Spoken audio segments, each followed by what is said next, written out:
മറുപടി ഒന്നും പറയാതെ പോയാലെങ്ങനെ? വലിയെടുത്ത് കേശവൻ നായർക്ക് ഒരൊറ്റ വാക്കേ ഉണ്ടായിരുന്നുള്ളൂ. തല പോയാലും കേശവൻ നായർ അതിൽ ഉറച്ചു നിൽക്കുമായിരുന്നു. മകനും അങ്ങനെ ആയിരിക്കുന്നു കരുതി തെറ്റി.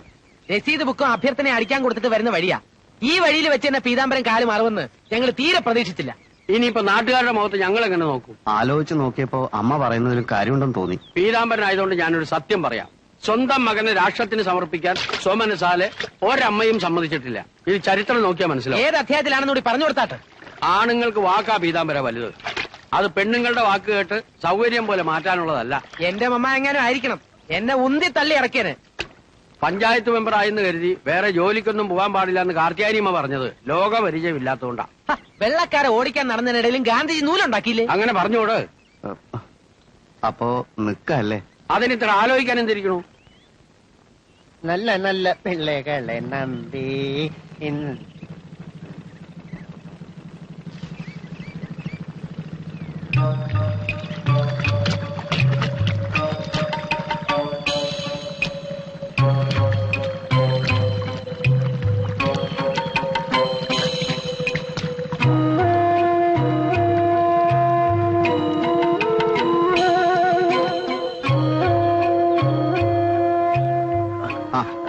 പീതാംബരൻ ചേട്ടാ, പിന്നെ കുറച്ചു നേരമായി പുതിയൊരു ബോട്ടുകാര് നമ്മുടെ പുഴയെ കിടന്ന് കറങ്ങുന്നുണ്ട്.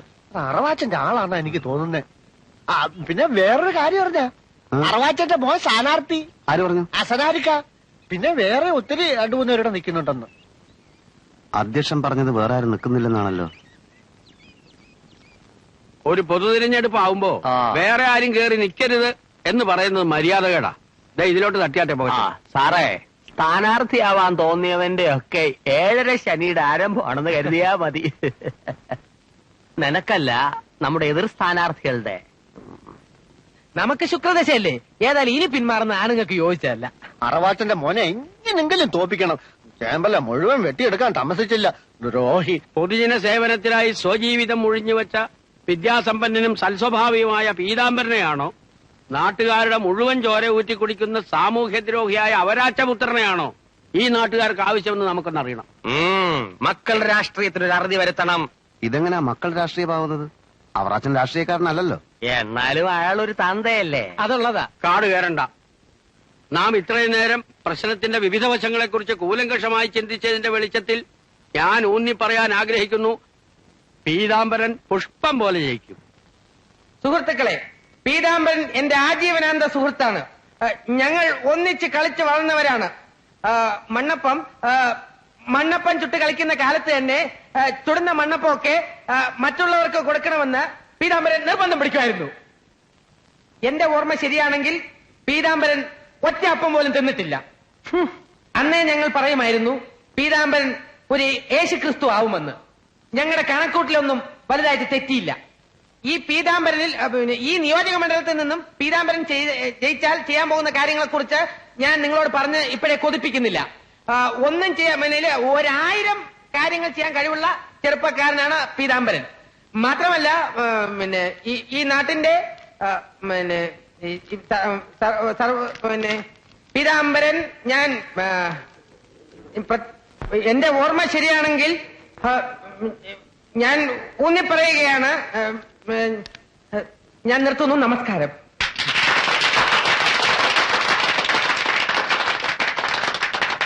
ഈ തിരഞ്ഞെടുപ്പ് മഹാസമ്മേളനത്തിന്റെ അധ്യക്ഷൻ എന്ന നിലയ്ക്ക് എനിക്ക് നിങ്ങളോട് കൂടുതലൊന്നും പറയാനില്ല. പീതാംബരൻ ജനസമ്മതനാണ്, പരോപകാരിയാണ്. പീതാംബരന് മറയില്ല, കറയില്ല, രാഷ്ട്രീയ കുപ്രസിദ്ധിയില്ല. പീതാംബരൻ ജയിച്ചാൽ ഞങ്ങളൊക്കെ ചേർന്നായിരിക്കും ഈ പഞ്ചായത്ത് ഭരിക്കുക. അപ്പൊ പിന്നെ പേടിക്കാനില്ലല്ലോ.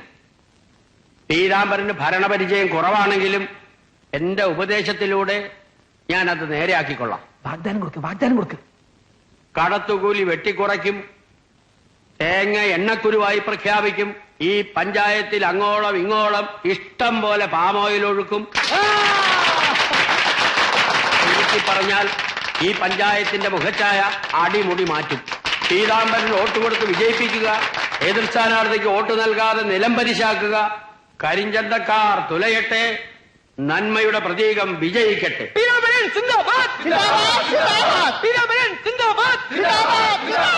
ഇനി നിങ്ങളെ അഭിസംബോധന ചെയ്ത് സംസാരിക്കുന്നതിന് നമ്മുടെ പ്രിയപ്പെട്ട സ്ഥാനാർത്ഥി പീതാംബരനെ ക്ഷണിച്ചുകൊള്ളൂ.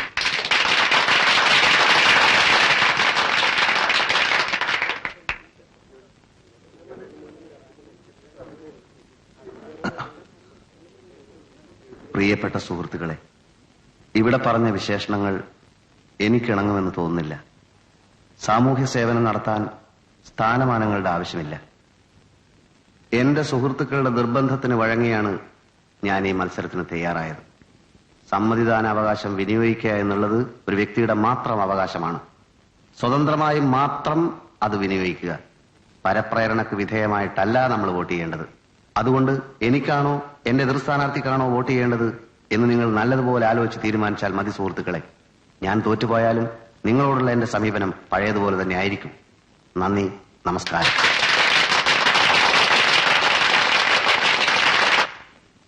പീതാംബരനെ കൊണ്ട് ഇനി പ്രസംഗിപ്പിക്കണ്ട. ഗൊൺസാൽവസ് അച്ഛന്റെ ചരമ പ്രസംഗം പോലെ ഇരുന്നു. ശരിയാ, എലക്ഷൻ പ്രസംഗം എന്നൊക്കെ പറഞ്ഞ ഒരു ആവേശമൊക്കെ വേണ്ടേ? പീതാംബരം പ്രസംഗിച്ചില്ലെങ്കിലും ആ സമയം കൂടി അധ്യക്ഷൻ പ്രസംഗിക്കും. പ്രസംഗിച്ചോട്ടെ, കാക്കയുടെ കൊതിയും തീരും, പശുവിന്റെ കടിയും മാറും. അതുള്ളതാ. പിന്നെ ആ. രസീത് ബുക്ക് അതേപോലെ ഇരിക്കുക.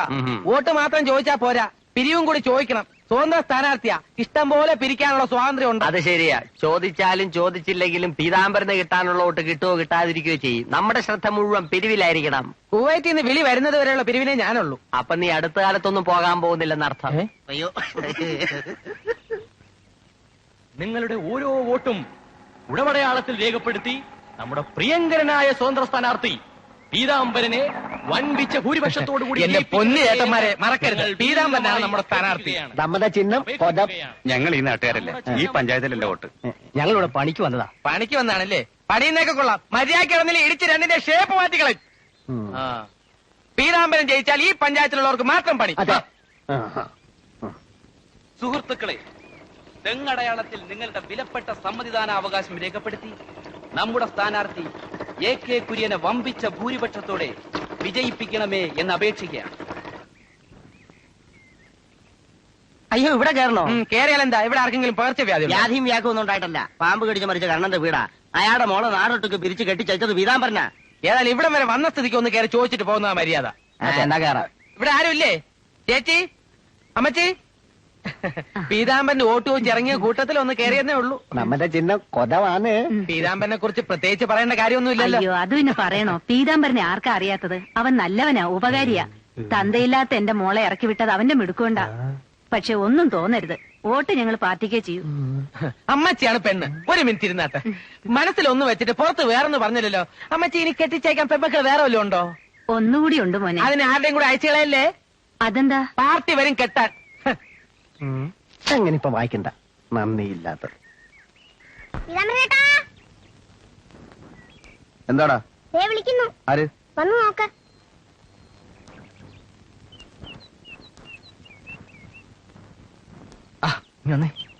അമ്മയാളെ പറഞ്ഞയച്ചിട്ടും ഞാൻ മനഃപൂർവ്വം വരാഞ്ഞതാ. ഞാൻ ബാങ്കിൽ പോയി. ഒരു 2 മാസത്തേക്ക് അവർ ആക്ഷൻ ഒന്നും എടുക്കില്ല. ഞാൻ കുറച്ച് പൈസ അഡ്ജസ്റ്റ് ചെയ്യാൻ വേണ്ടി ഓടി നടക്കുക. ദേവൻ കുറച്ച് രൂപ PF ന്ന് എടുത്തു തരും. പിന്നെ ഒരു ലോണിന്റെ കാര്യം ഞാൻ ശരിയാക്കിയിട്ടുണ്ട്. 2 ജാമ്യക്കാർ വേണം. ഒന്ന് ദേവൻ നിൽക്കും, പിന്നെ ഒരാളെ ഞാൻ ശരിയാക്കിയിട്ടുണ്ട്. അയാൾ ചാടി പോകാതിരുന്നാ മതി. ഏത് സമയത്താണോ നിന്റെ കയ്യിൽ നിന്ന് ആധാരം എടുത്ത് വെക്കാൻ തോന്നിയത്? നീ ഒരു കാര്യം ചെയ്യണം. 2 മാസത്തിനുള്ളിൽ പൈസ അടയ്ക്കാമെന്ന് മാനേജർക്കൊന്ന് എഴുതണം. അല്ല, ഒരു ഉറപ്പായിക്കോട്ടെ. പോസ്റ്റലായിട്ട് അയച്ചാൽ മതി. ഇന്ന് തന്നെ അയക്കണം. ഇലക്ഷന് ഞാൻ 1-2 ദിവസം ഇറങ്ങാം. പല കാര്യമായിട്ട് ഓടി നടക്കുന്നോണ്ടാ. നീ ഒരുപാട് ബുദ്ധിമുട്ടുന്നത് എനിക്കറിയാം. അതൊന്നും സാരമില്ല. എത്രയും പെട്ടെന്ന് ഇതിന് പോമഴ ഉണ്ടാക്കണം. അത്രേ ഉള്ളൂ. അപ്പൊ ഞാൻ പോട്ടെ.